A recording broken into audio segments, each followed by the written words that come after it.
नमस्कार. तर आज आपण बनवणार आहोत भरलेल्या वांग्याची भाजी. आणि भरलेल्या वांग्याची भाजी बनवण्यासाठी आधी आपल्याला वांगी जी आहे ती कापून घ्यायची आहे.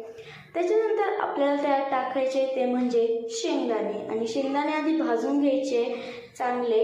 आणि भाजून घेतल्यानंतर त्या मिक्सरमध्ये आपण शेंगदाणे, लसूण, खोबरं आणि कोथिंबीर आपल्याला चांगली वाटून घ्यायची आहे. आणि वाटून घेतल्यानंतर जास्त म्हणजे असं हे पण नाही करायचं, म्हणजे बारीक पण नाही करायचं, अबडधोबड म्हणजे जसं मोठंच ठेवायचं.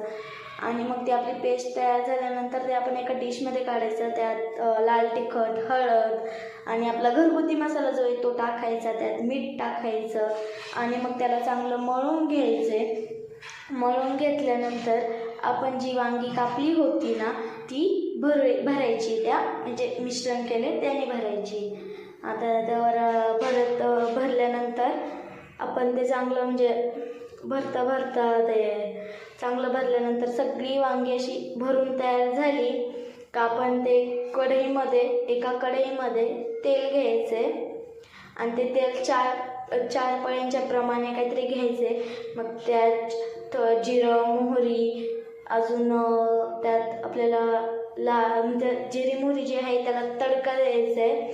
आणि मग त्याच्यानंतर त्या तडका दिल्यानंतर असं छान तडका द्यायचा आहे. आणि तडका दिल्यानंतर त्यात आपल्याला टाकायचं आहे ते म्हणजे आपली हळद आणि आपला घरगुती मसाला दोन्ही टाकल्यानंतर आपण त्यात जी वांगी आहे ती टाकायची.